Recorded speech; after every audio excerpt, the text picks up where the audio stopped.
जी हाँ, नमस्कार। Newsletter with Rakesh Ranjan में आपका स्वागत है।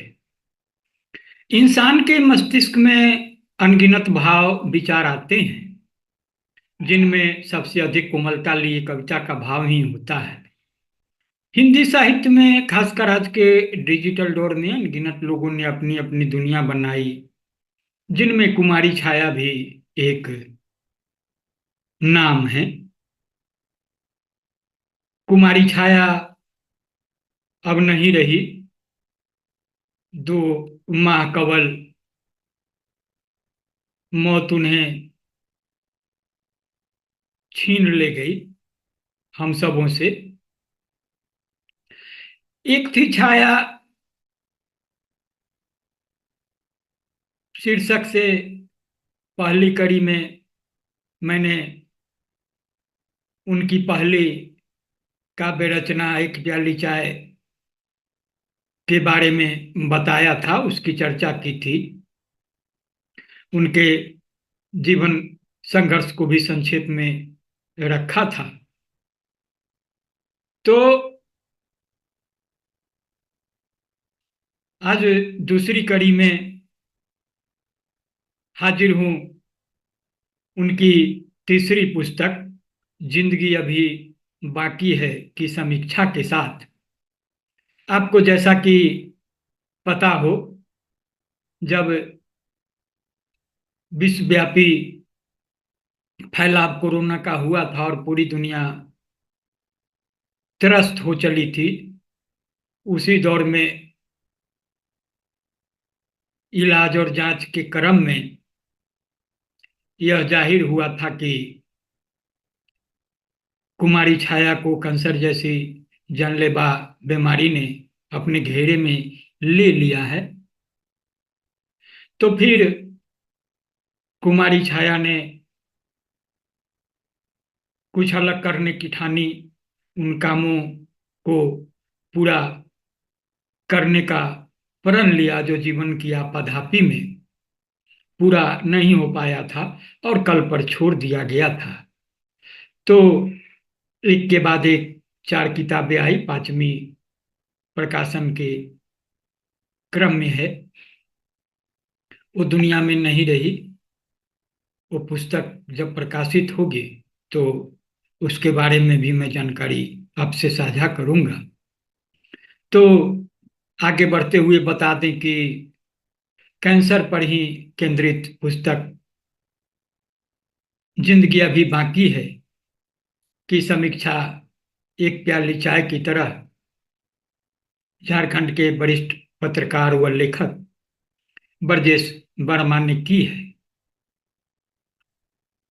इंसान की सबसे बड़ी ताकत होती है उसके अंदर की सहन शक्ति।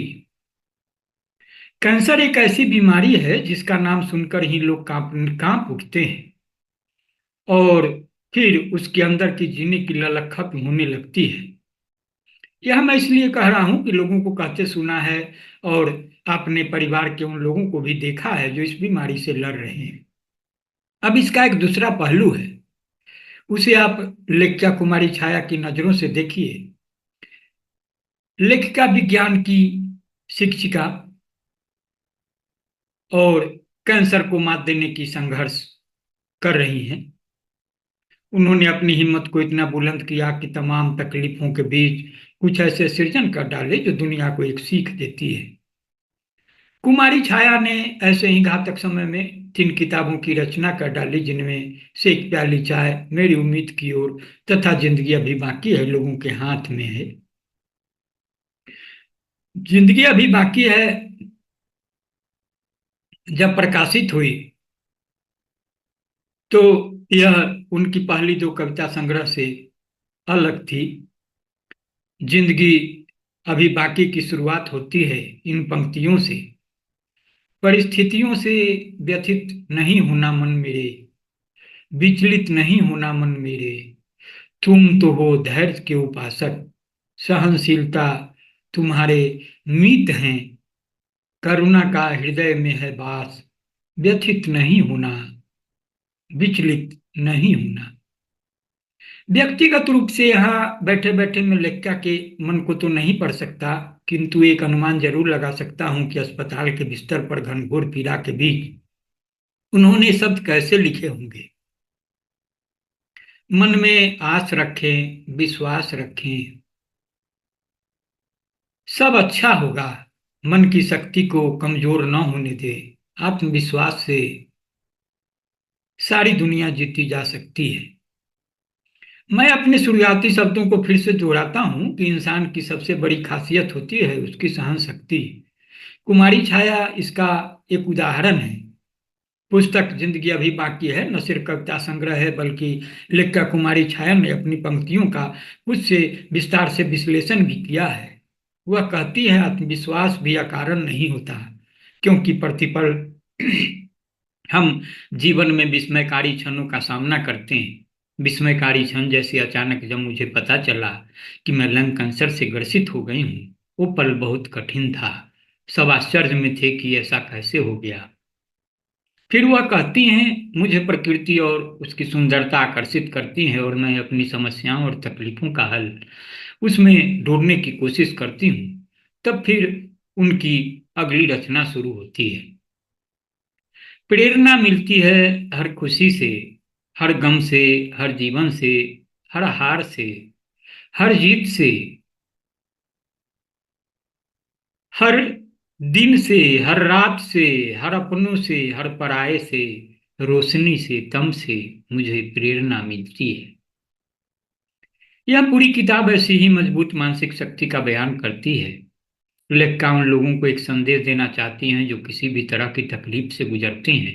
इस दिशा में वह इच्छा शक्ति का बयान करती हैं, जहां वह कहती हैं, बेशकीमती हैं हम सब। जीवन को रचनात्मक बनाएं, सृजनशील मस्तिष्क रखें, भावनाओं से भरा हृदय। मुझे लेखक कृष्णचंद्र की वह किताब याद आती है जब उन्होंने भिखारियों पर किताब फुटपाथ के फरिश्ते लिखने से पहले सड़क किनारे बैठकर एक भिखारी का रूप धारण कर भिखारियों के बारे में अनुभव किया था। उनका यह कदम उनकी एक सोची समझी योजना के तहत रही होगी, किंतु कुमारी छाया के मामले में बात कुछ अलग है। यह स्थिति ईश्वर किसी को न दे। जीवन के बारे में लेखिका के विचार हैं कि जीवन एक सुंदर मूर्ति है और हम सभी अपने जीवन के मूर्तिकार हैं। मजबूत इच्छा शक्ति से ही सब कुछ होता है।